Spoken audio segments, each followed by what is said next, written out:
Hey everyone, happy Wednesday. Thanks for joining us today. I'm super excited for our DeSci panel. I'm Xandra and I am your host and the community manager for CharmVerse. And for those of you not familiar, CharmVerse is a Web3 community platform for managing members, coordinating tasks, facilitating decisions, and holding each other accountable.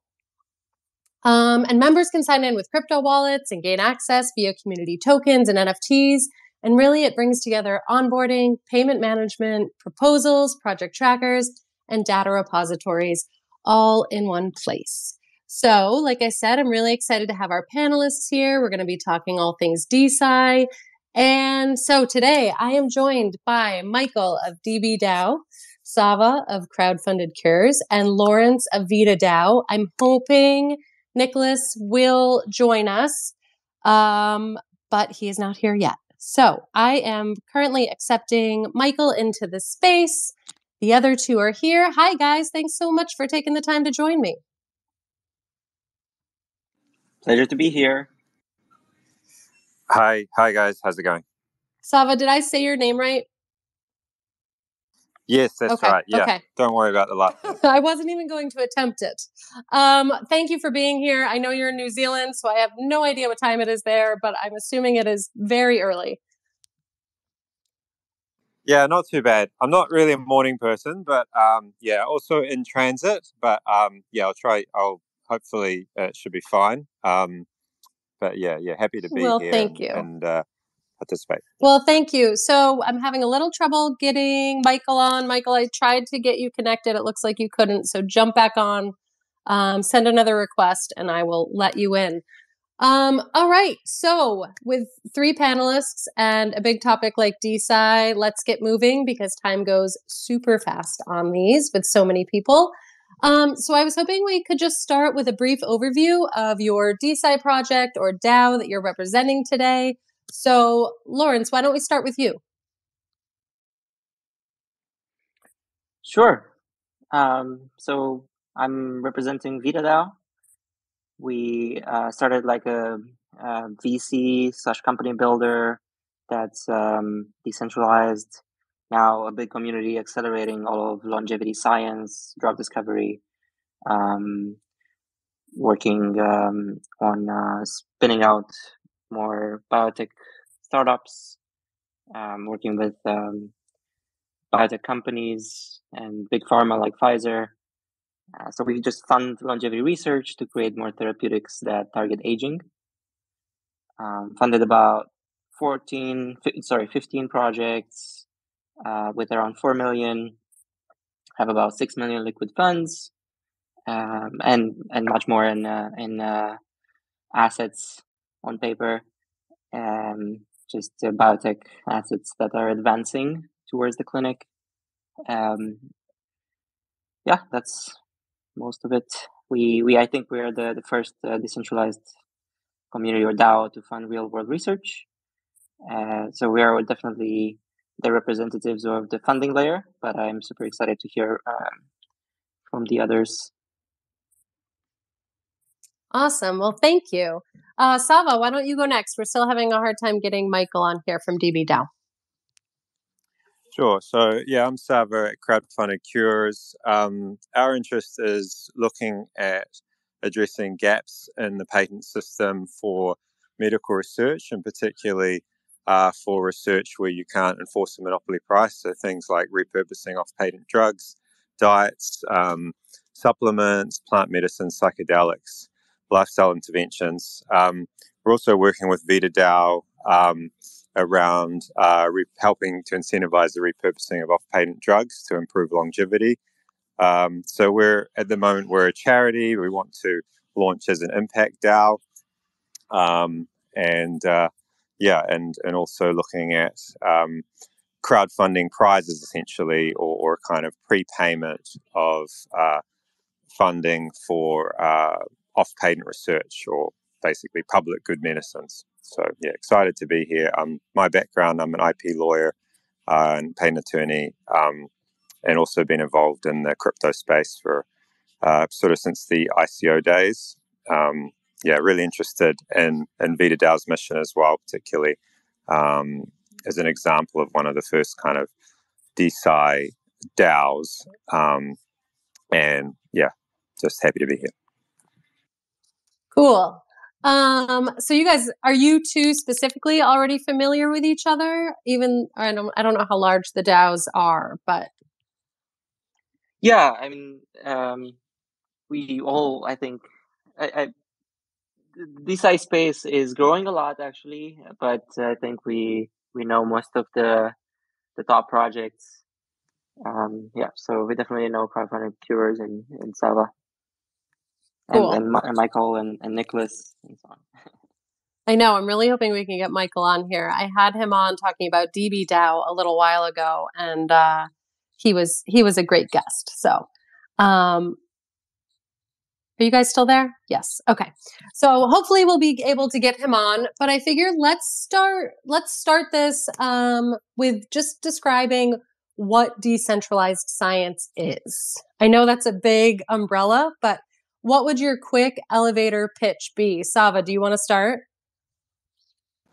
Sure, yeah. I think DeSci is basically about incentive realignment, fixing a lot of the problems in the DeSci space. Particularly for us, we're really interested in the lack of funding for projects. Like, so on one side you have grant funding, which is very, very competitive and it's very centralized. And on the other side, you've got sort of biotech funding, which is very much focused on whether you can enforce you've got a patentable drug and you can sort of sell that drug at the highest cost for the longest period of time. And a lot of scientists are really put off by that. So that's our interest more on the funding side of things. Can let, I guess, Lawrence speak to the other aspects, but yeah, around publishing and also collaboration, I think. Lawrence, do you want to add to that? Or if you have like kind of a different side of it or what would you say? Yeah, there's a lot to say, but I would like to start looking at it why it's so important to decentralize science funding, science publishing, and science execution as well in terms of the research itself, the way it's done. Especially looking at the funding, I would ask people to imagine if crypto had needed government funding to get started. When you're trying to do something very different, you don't want it to be top down, centralized. At least with crypto, you had the private investment VC angels being able to, and just even random people to just buy tokens and so on, but or buy currencies like Bitcoin, right? Or commodities or whatever you want to call them. With science, it doesn't really work like that. When it's basic research, you don't even know what the product would be. When it's kind of translational research, it's more of a potential direction, but you don't yet have a patent. And traditional angels and VCs, anyone who wants to invest, usually kind of wants to have that patented, and so you really mostly rely on government or charitable funding in science, and especially in biotech, because that's my focus. So it's very important when you're trying to do something very different, a different paradigm, like longevity is this different approach to medicine, just like crypto is a different approach to finance. It kind of changes the terms of the debate. You really want it to be bottom up, by the people, for the people. So the distribution of funds, the way we can potentially collaborate in terms of the execution of the research, better models for publishing, better incentives, ownership in the intellectual property, and making it more liquid, and then also kind of fixing incentives around negative results and really getting closer to that scientific method that scientists are always talking about, but not really implementing because of the misaligned incentives in DeSci, in regular science and academia. Yeah, and I want to dig into some of those more. Funding is definitely a big pain point for scientists, and inadequate funding and reliable funding reduces the amount of science that's being done, but also biases which projects scientists choose. So how is DeSci starting to solve this issue? Who wants to start?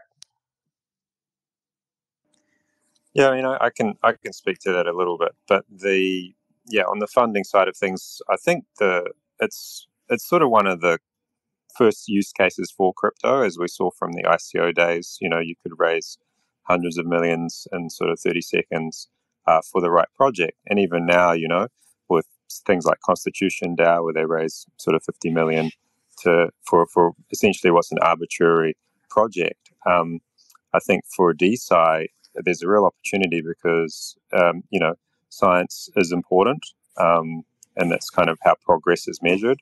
And, if we can rally communities around, say, an open source or a public good project, so improving healthy longevity, for us, we're really interested in the idea of putting public good and science together at Crowdfunding Cures. But also other business models. So I think, and then with the IP and FT framework as well, it's a really interesting way to get funding in at a very early stage and allow certain people to basically monetize things which weren't previously something that they wouldn't be capable of, say, monetizing or commercializing. For instance, if you were to come up with early stage pre-patentable research, or something like a treatment protocol involving a diet or an off-patent drug, you can wrap that into an IP NFT and start to raise money based on that, and based on alternative means of getting a return on investment, whether that might be through an impact market, or what they call retroactive public goods funding, or traditional patent royalties. So I think DeSci and particularly crypto and Web3 is a non-trivial use case for solving a lot of these funding problems, and also bringing in the super intelligence of the markets to assist, whereby in the past you could only really rely on government grant funding at that early stage, which is extremely centralized and quite competitive, and there's a lot of egos involved. And, it's often your peers deciding whether you're going to get funding or not. So if you're a bit of an outcast and you're doing something a bit unusual, like longevity, you're unlikely to receive funding, although that's changing slightly. But also around that open source angle, you do have a lot of companies in the longevity space, but they're all very much pursuing the traditional big pharma model. And that's, we could get to a stage where only the very wealthy can access these kinds of longevity interventions. So I think there's an opportunity for DeSci to help solve these problems. I'm not too worried about that. Yes, it's good to sort of hedge against that, but even with simple examples like the iPhone and Android phones, right? It's not like you can have $1 million phone or $10,000 phone and make more money because it's more expensive. It's actually, you make more profits by making it cheap enough for most people to afford. And the same, like even for a movie, right? It's not like Jeff Bezos pays millions for like the best movies that only he can see, or some billionaires, right? It's much, we make way more money by widening the audience and making a $5, $10 movie. And with longevity, actually, the equation changes a lot. So right now, our society ultimately kind of pays a lot to take care of elderly people, Medicare, sick care, right? Keeping people in poor state of health for longer. Eventually, like elderly asylums, basically. And you just can flip this equation, allow those people to be youthful, rejuvenated, healthy, and contributing to the economy. And there's this thing called the longevity dividend. Even you can look at it even at the vaccine level, right? Like the government just pays for your COVID vaccine or just generally vaccines because it's better for society. It's sort of also protecting everyone else and so on.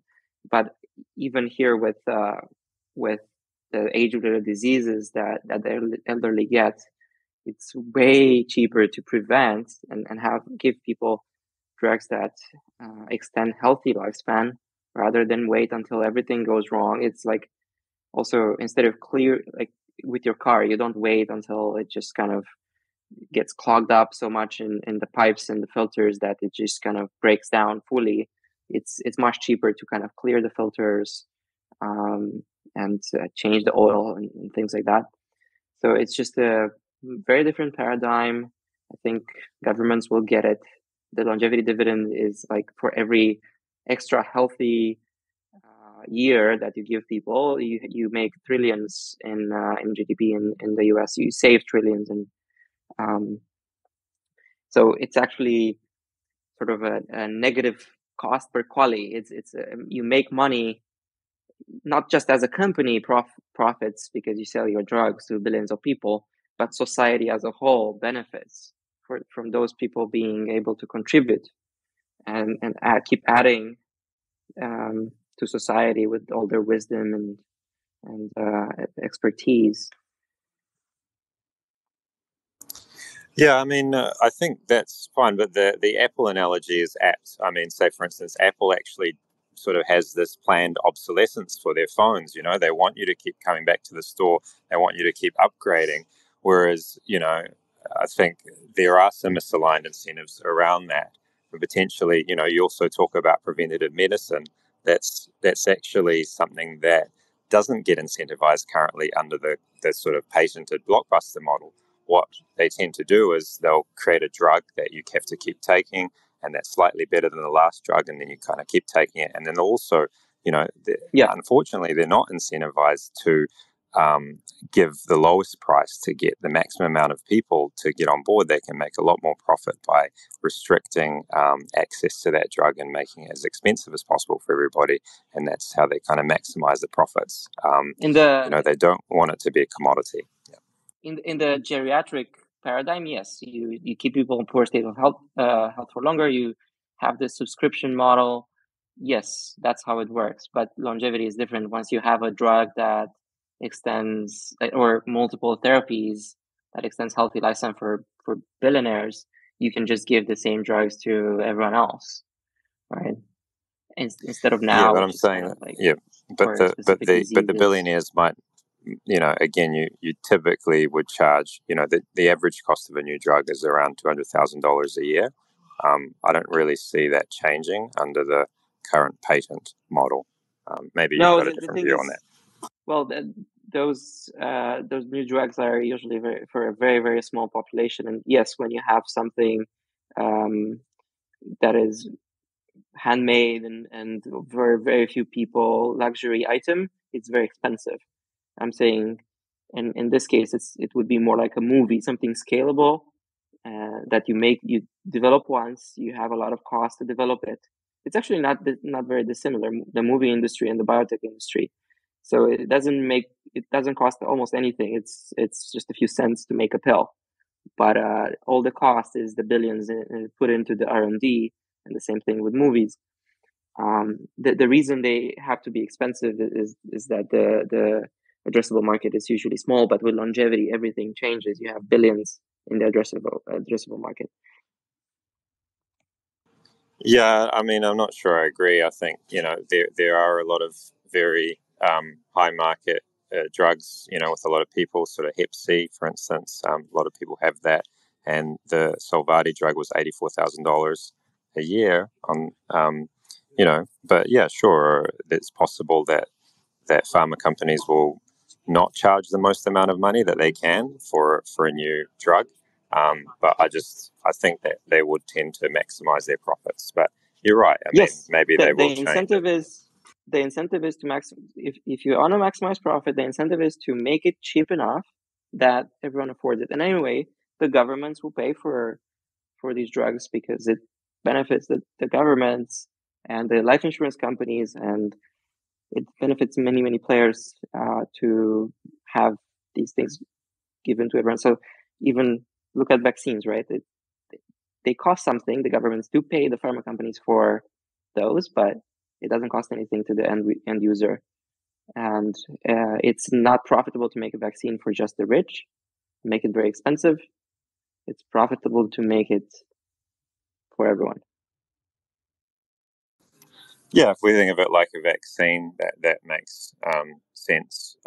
It's just, I think the way things are heading right now with the longevity interventions, I'm not sure that's the model. I don't know if that's going to be the model of the big companies that are in this space. But the other point is around, will governments recognize the value of these longevity interventions and will everybody want to take these longevity interventions? I would say that probably longevity is a very niche market. But yeah, again, like it might not be. And, I think personally that this issue is bigger than longevity. The average cost of every new drug at the moment is $200,000 per annum. And a lot of the time your insurance might not cover it. You have to pay out of pocket. If you're newly diagnosed with cancer in the United States, 42% of patients will lose all their entire life savings within 2 years. So I know that's that's the kind of big pharma model at the moment.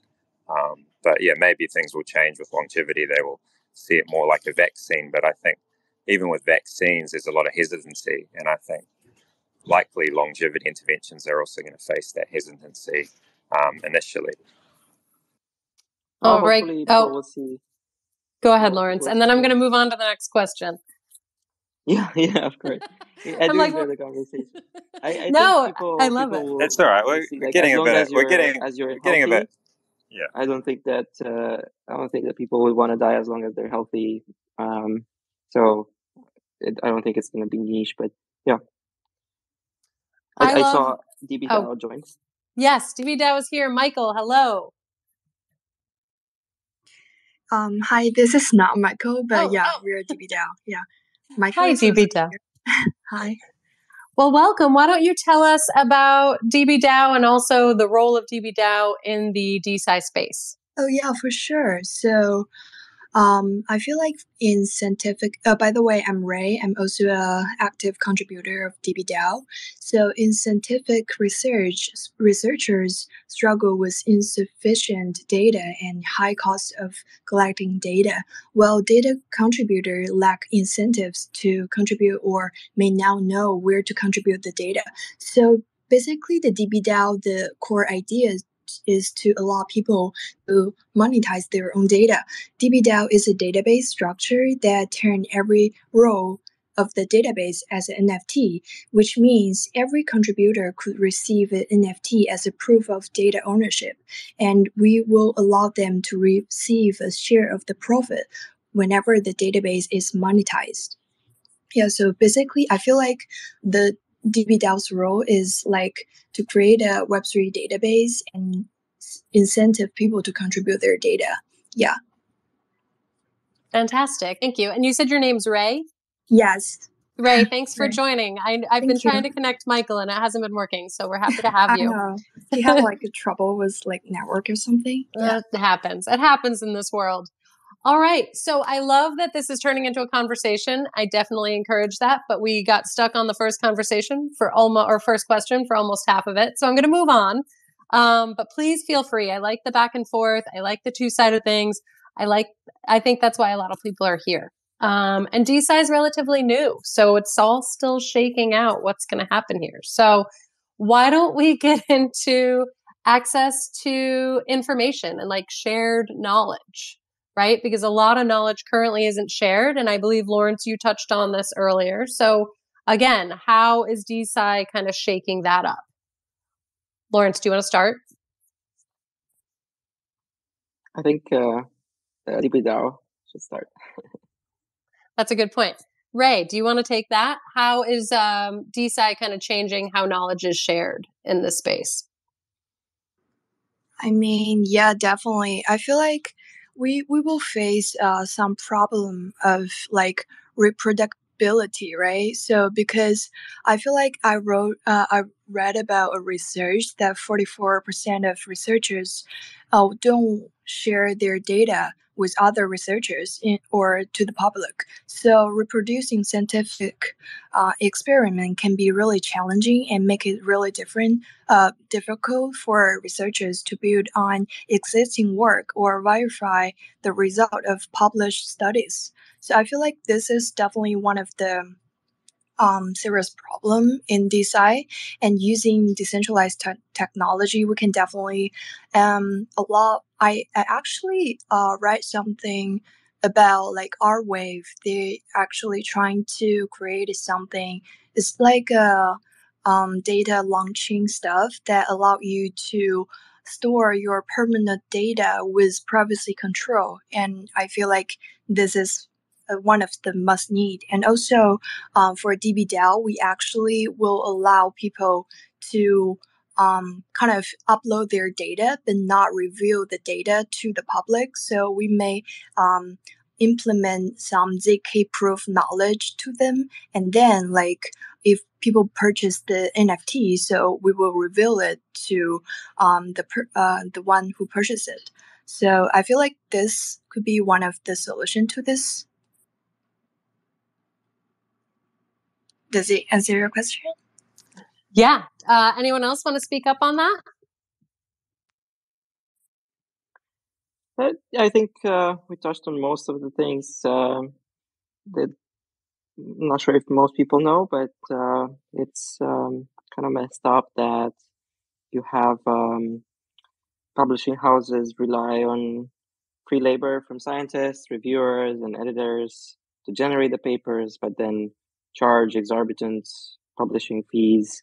And then the public, who usually kind of paid for that work and the publication costs through taxation, can often not access that same work without paying the publisher again. And it kind of undermines the whole concept of scientific knowledge as public good, at least in just general research. And then you have the reproducibility crisis, replicability crisis, and you don't have incentives to try to reproduce. You don't have incentives to publish negative results.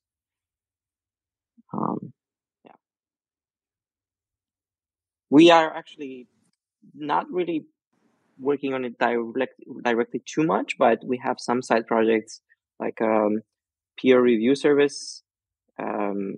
It's called TLDR, the Longevity Decentralized Review, for specifically on the longevity science papers, and then also a journal called The Longevist, and we're using our token to incentivize. We're playing around with that stuff.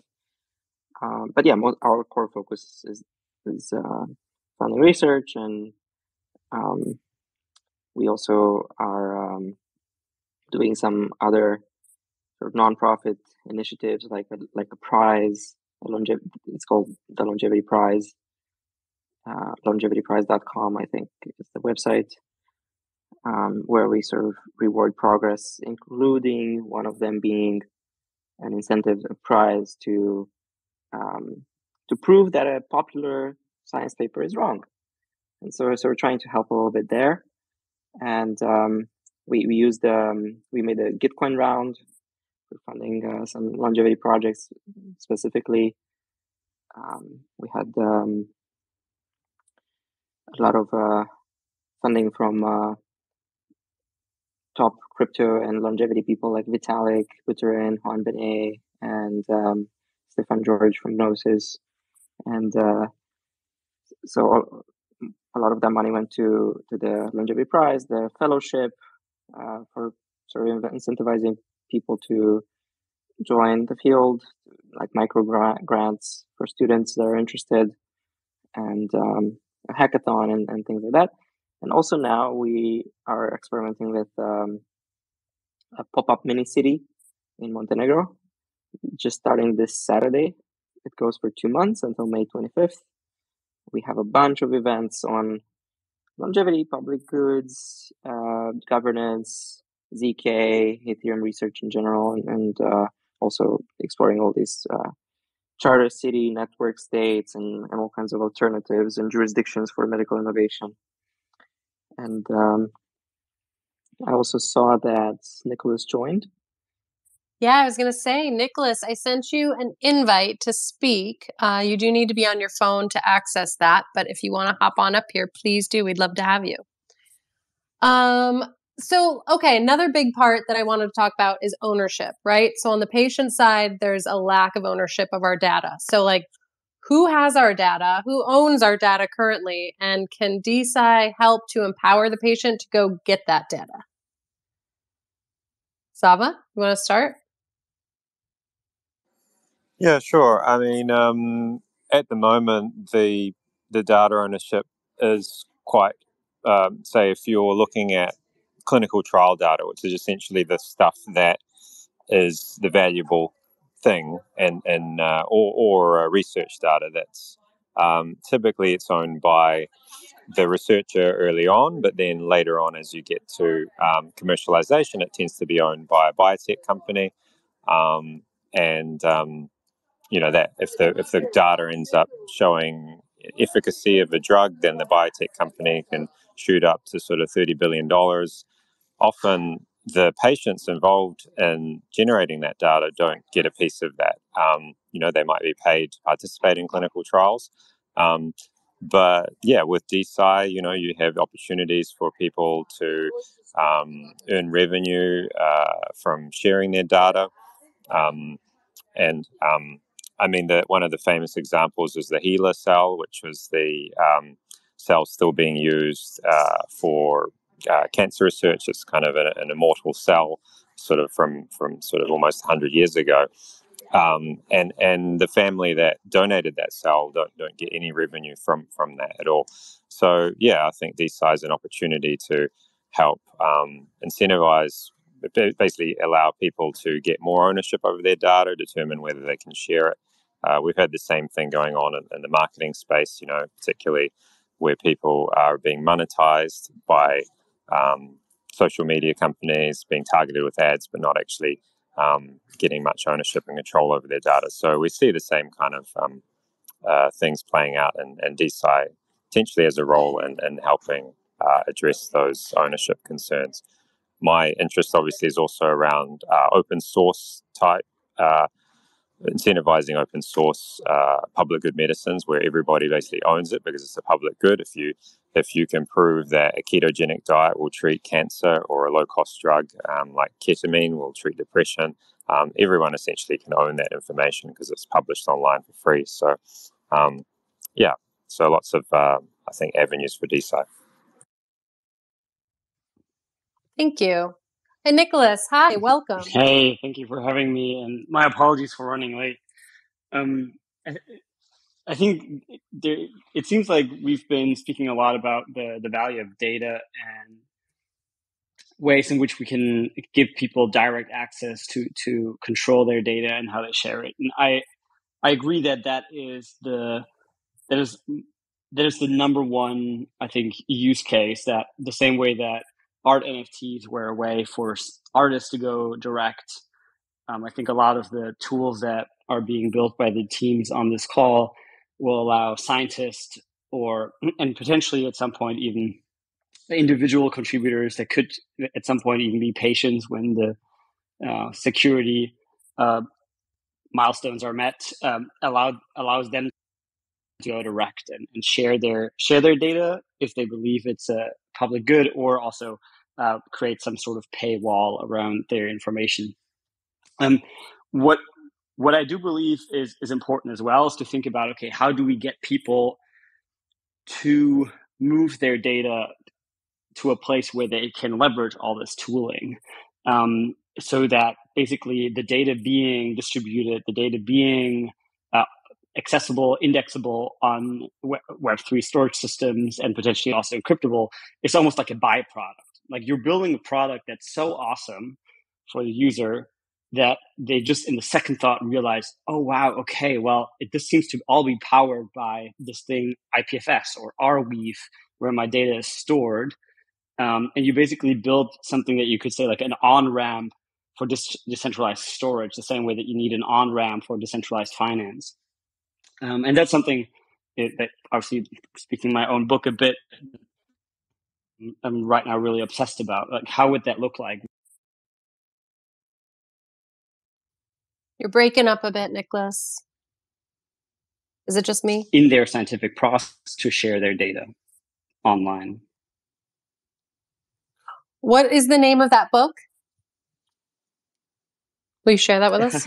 Well, the name of that book is called LabDAO, right? I'm speaking my own agenda. I'm speaking my own book as a sort of saying.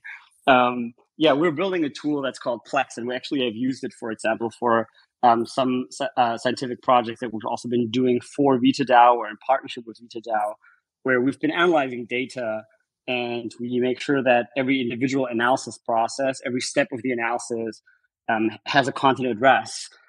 So can be protected, is protected, and can eventually be bundled up into one IP NFT, which is what decentralized funding has really been gathered around. So when you talk about tooling, are you talking specifically about blockchain tooling?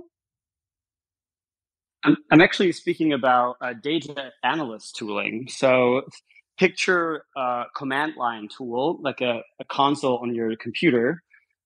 Usually when you run data analysis, you would have a Python environment and you would import your data and you would run some analyses on it. And you would create a graph, a plot, and so on. Now, sometimes you might want to run certain analyses on your data that are a bit more intensive. And when you run algorithms that are a bit more intensive, they oftentimes have very exotic dependencies. So that means they require certain code packages that are hard to maintain. So what scientists have been using for years now is something called container. So they put all the dependencies into a container to make sure that when they run a very complex tool that is required in drug discovery, for example, that tool is reproducible. Now, what we're building with a tool that we call Plex is a way that you can run all of these containers. You have like an app store for all of these containers, but there's a bit of a twist to it.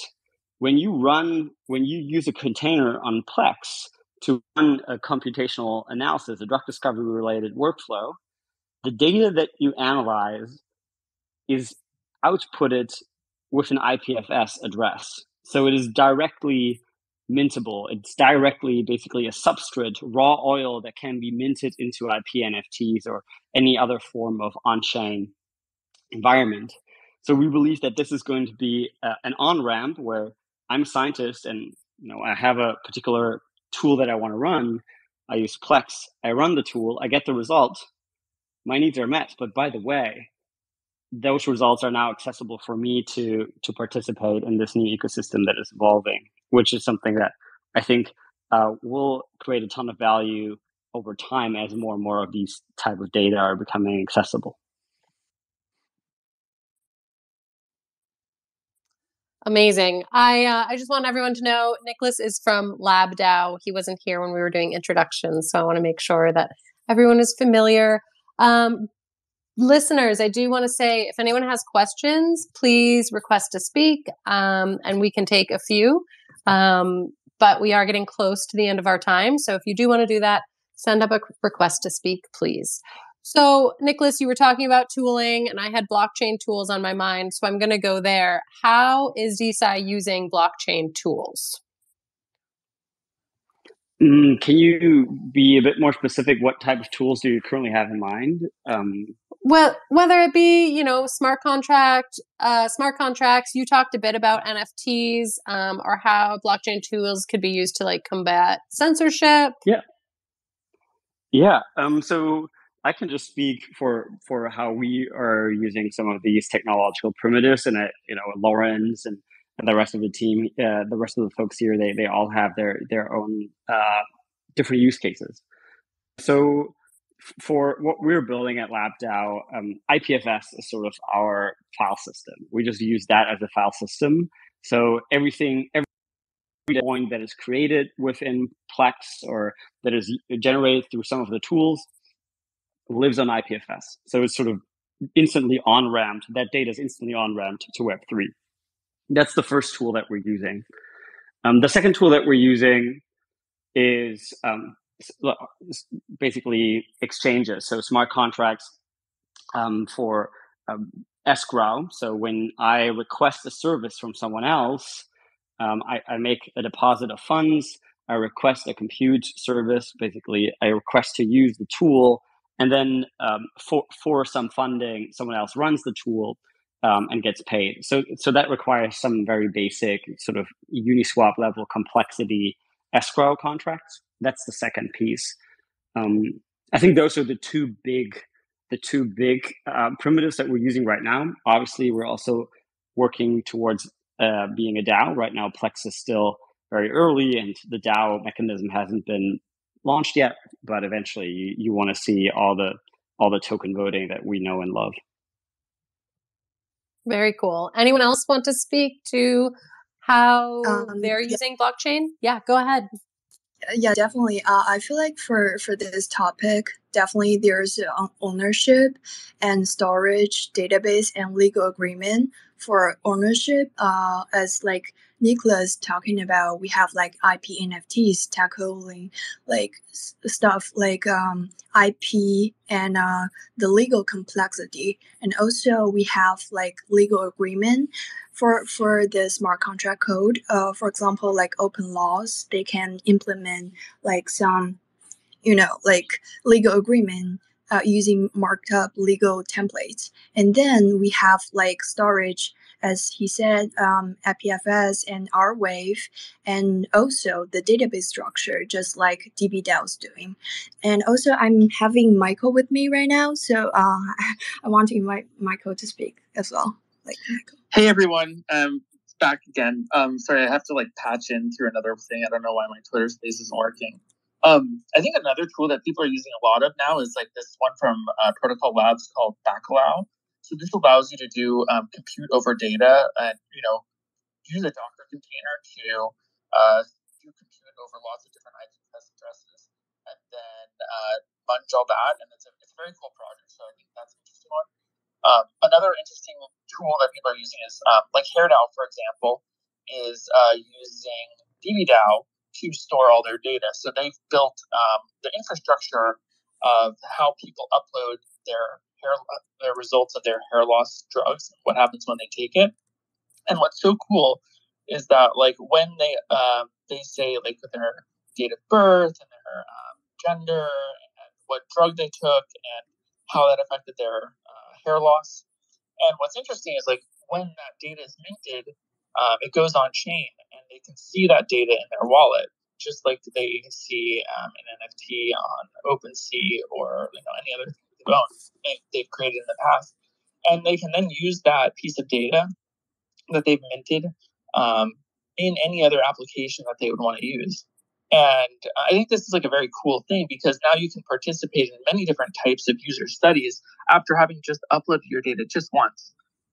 So I think that's another interesting example as well. And I just wanted to make one other small point is that DeSci is about the data, but DeSci is also about expanding who is a scientist. So right now we think of DeSci like science as something that can only be done by people in the ivory tower or at a university or PhD students who are postdocs. But I think what's really interesting about DeSci is that like anyone who's a listener today can be a scientist as well. And like we're trying to open up access to who can contribute to science. And this means empowering Reddit communities. So right now, like if we talk about traditional science moving into Web3, I don't know that the benefits are like, super strong, to be honest. But when you think about what is the a pivotal thing is like when you enable hundreds of thousands of scientists to collect data around butterflies around the world, or to collect ocean samples, or to collect research on different types of drugs to expand who's being tested and where that data comes from, then you have a competitive advantage that a university can't really compete with. And I think that that's really one of the interesting things about DeSci is like sort of changing the game around who is a scientist and how data is collected and who's able to analyze that data. For us, I love that. Go ahead, Lawrence. Yeah, I love what, everything that was said earlier. For us, we think of it as a way to really build a big community and have it be capable for collective action. So the definition of a network state is a highly aligned online community with the capacity for collective action that eventually crowdfunds lands and gains sovereignty. But in general, it's just this idea of having the will of the people be realized. And so it's a lot about governance. For us, it's also about fractionalization and having the ability to have a group of people back a certain research project or asset in biotech. So instead of a company builder incubating an asset and then eventually having that subsidiary raise external capital from institutional investors and then out-licensing to big pharma, being a public company or so on, you can get a community of patients around a specific asset super early when the traditional world is either not interested or like just the assets are just kind of gathering dust on a shelf in the university because they're not yet investable, they're not yet a startup, or the patent life is running out or things like that. So when you're talking about a community that's aligned for a certain goal, a certain core moral innovation, especially when you need to go into the physical world to put medicine into people, I think it's very important to try having some physical world presence, having at least a jurisdiction, potentially going towards a network state, and from there, there's so much you need blockchain for, from healthcare models that are different, much better with like insurance and prediction markets, from education, having soul-bound tokens for certificates, ZK attestations, verifiable credentials, and so on.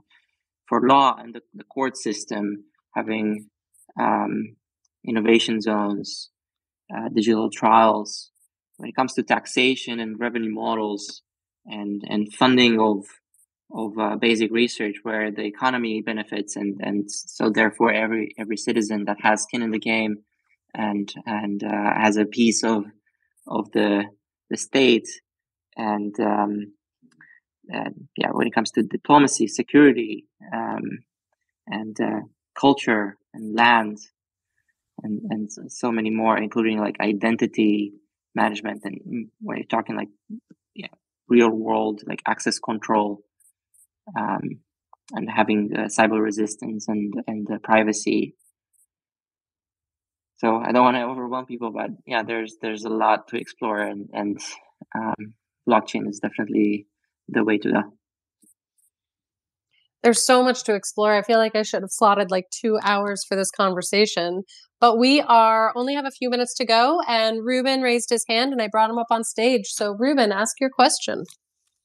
Sure. So one of the things that excites me about DeSci, and I'm not personally involved, but I'm old school crypto. I'm like that dude in the crypto conference who's sort of like hanging out at the back because he forgot the hodl back in 2009.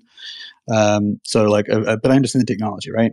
One of the things I think is interesting about DeSci is right now, with the existing infrastructure that we have, for most people, most of the time, there's like this difference between the first-party discovery experience, whether you're using Google search or on YouTube or Spotify or some sort of news media, first-party discovery process versus the third-party curation process, and I think that's necessary to an extent, right? Because like every day there's like 85,000 songs uploaded, and every year that passes there's something like 30,000 years of YouTube videos uploaded. So we need some curation, but sometimes there's this disintermediating the source from the consumption, right, from the end user can create challenges, right? And you see, BuzzFeed type articles turning up like, oh, NASA's worried about aliens. Click. Oh, surprise, it's not aliens, but thanks for looking at the ads, right? So, like, I feel as though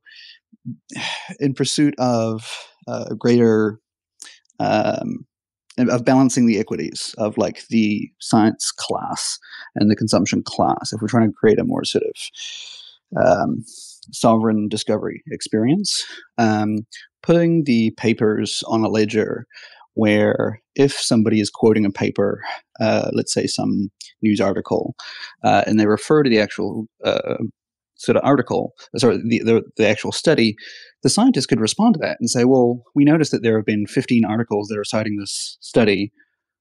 Here's our, we're going to attach our opinions to that and putting that on the same ledger, like using reputational graphs to sort of moderate that discussion, I guess, and like reduce the degree to which intermediaries can curate not just what's being shown and not shown, but also the tone and specificity of that. And I think that's really cool. What I'm really worried about is things like people using fancy AI to procedurally generate viruses and then just chucking it out there on a chain somewhere. That freaks the hell out of me. What are you excited about? What are you terrified of? Within this sort of scope of DeSci conversation. Thanks, Ren. I think that's a good question, and that will be our last one probably of the day. Yeah, what are you most excited about, and what kind of scares you about this space? Michael, Ray, do you want to start? Yeah, definitely. Michael, go first. Yeah, I mean, I think the one thing you mentioned about data curation is like a really interesting thing, because especially as you mentioned also with AI becoming a more pertinent thing, it's really easy to see how AI can generate synthetic data pretty easily. So you're going to have to do a lot more verification in either understanding the machine or person that it came from. One thing that might be of interest is like we split up the people who participate in DBDAO into like 3 different parts, and one of which is the person who like views or reads the data, one of which is the person that contributes the data, and one of which is the person that curates the data. And basically the rewards are split between these different groups, but the curator or the person that verifies that the data is correct is a really important role, and they actually get a pretty significant reward because of the work that they do. One thing that scares me is, I think your thing around AI is directly right. I mean, I think one of the things that scares me long term is that like AI is going to be a much bigger part of the research process long term. Like anything that is a conceptual task will be done probably by AI. We don't really know how that's going to affect scientific discovery. And what excites me is getting more people participating in science and getting broader data sets.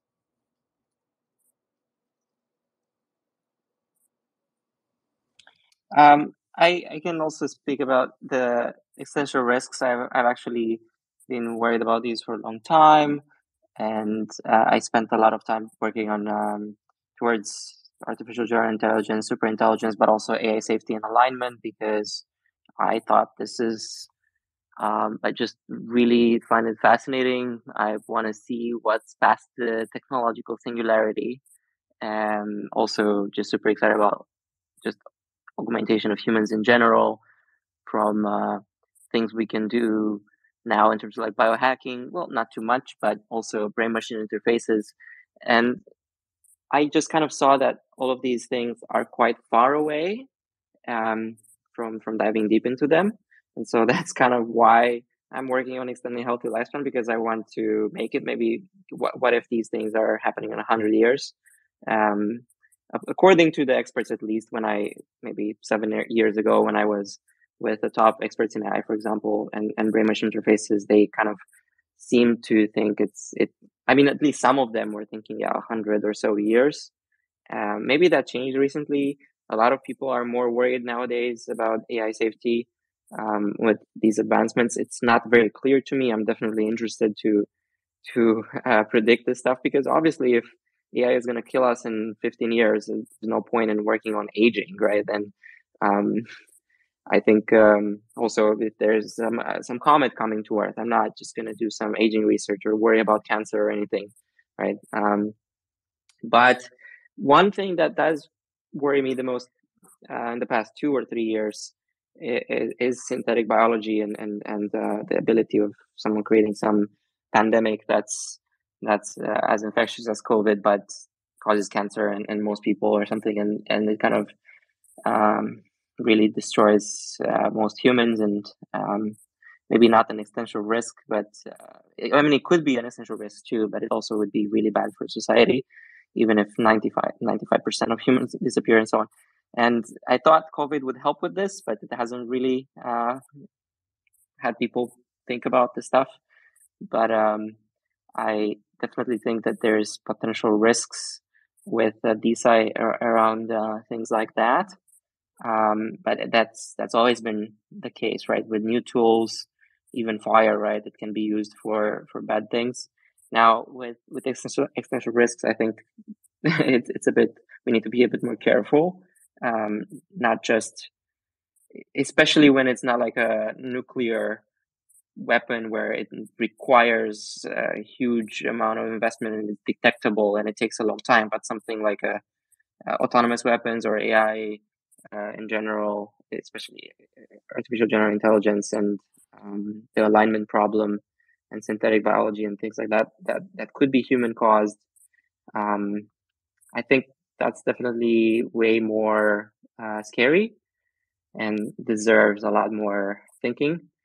But also just in general, I'm excited because I want to see what happens. I want to see the future. I want to see the advances in science because of this. Because honestly, I love the scientific method, but looking at the actual, like what actually happens in academia and scientists, what they actually do, it's quite disappointing for an idealist like me. So DeSci can definitely improve a lot, and I'm just super curious to see what happens 100 years from now. I love that too. Sava, what do you think? Yeah, so I'm most excited, I think, about these, with Web3 decentralizing access to finance, basically, sort of making it so anyone can raise funding for their project and also sort of take advantage of the super intelligence of the markets to efficiently allocate resources. And then with smart contracts, we have the means to sort of address a lot of the failures of capitalism, traditional capitalism. So, we can incentivize people to do public goods, and we can incentivize people to cooperate where before they're incentivized to, have silos and not to share information. We can do the opposite. We can create like prize-like incentives and play around with, different economic models. So that's exciting. I'm very pro-science, very pro-tech. I think that, if we just learn how to cooperate, basically, even if we learned how to cooperate now, we could live in an abundance. And I think capitalism is and private. The answer is aligning private interests with public good. So that's always worked. People are always interested in themselves, but if you can reward people for being selfish by doing the right thing that benefits the public, I think that's the way forward. So that's what I'm excited about. I guess the scary stuff is definitely what Lawrence was saying and the others. I think synthetic biology, basically, it's a bit like the prisoner's dilemma, but if one person defects, we all die. With AGI, you've got people being able to run these very smart models on private servers. So, it's going to be a very, very soon we're going to have to basically work out how we're all going to get along, and we all can cooperate. That if somebody, a bit like a sort of school shooter or whatever, doesn't turn around and decide to kill everybody just because they had a bad day. Obviously that's a tricky one. So I think the tools that allow us all to cooperate are going to help, but definitely AGI alignment is I think if anyone is not working on that, I think they should be thinking about working on that because that's super important. And decentralization is decentralization thing seems like a good answer to defense as well. It's always a cat and mouse game, but we could have a global immune system against pandemics, right? We could have all kinds of innovations in how we could, as a species, govern a potential AI and have it be subject to our will, and instead of not that. And maybe a group of humans cannot control a superintelligence, but humanity as a whole is kind of a superintelligence and potentially could through this decentralization control AI. All right, guys, we are getting to the end, and I want to give Nicholas a chance to share what he's excited about and what he's scared of. In hindsight, I would have put this earlier because I'm worried we're leaving everyone with some doom and gloom ideas. But Nicholas, take it away. I think I'm just going to start with what I'm scared about so we can leave on a high note. What I'm scared about is something that, Ruben, you actually mentioned right in the beginning, that people use the tools we're building to distribute very dangerous information that puts us into a dilemma where I think it will be hard to say what's right and wrong. Like the whole idea of information being free and available, I think still holds strong. But then again, you need to make sure that if people run some kind of analyses, that data cannot be acted on or is like handled with the best intentions. So that's sort of what I'm afraid about, right? People misusing all these powerful tools to create existential risk. What makes me really hopeful is that I think at the same time, when you open up tools for scientific research and you open up data, we will see, I think, unprecedented diversity of new ideas that people have in combining these tools, in analyzing these data.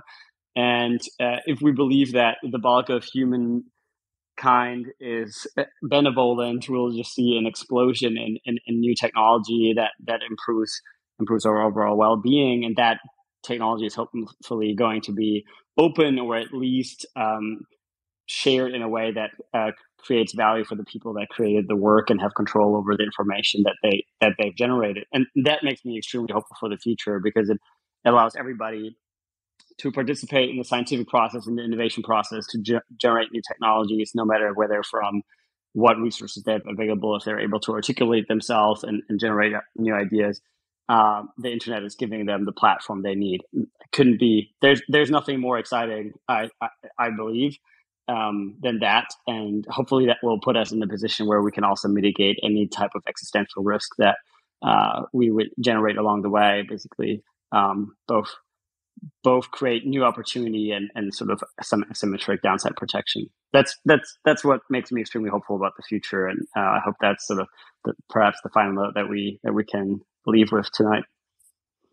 I think that's great, and I appreciate all of you being here. I appreciate all of your efforts in the DeSci space, and I wish we had more time. I don't want to take up any more of anyone's time, but because we barely skimmed the surface. So we talked about funding, owning your data, shared knowledge, what we're hopeful about, what we're a little scared of. But you can hear the passion in all of your voices. And I definitely learned stuff today. So thank you. I'm sure our listeners learned stuff today. We had a great group of listeners here today. So thank you all so much. And listeners, please follow along on the DeSci journey. Follow our guests today and their communities. Again, we have Lawrence from Vita DAO. We have Michael and Rui from DB DAO. We have Sava from Crowdfunded Cures and Nicholas from Lab DAO. So please go check them out. They're all doing amazing things in this space. It's fascinating. And we may need to get this group together for a part 2 if we can coordinate it, because I feel like there's so much more that you have to say. But thank you, everyone. I really do appreciate you taking the time. Thank you. Thanks, guys. Thank you. Thank you for having me. Bye. All right. Be well. Listeners, have a fantastic day. Thanks for joining us, and we'll see you next time.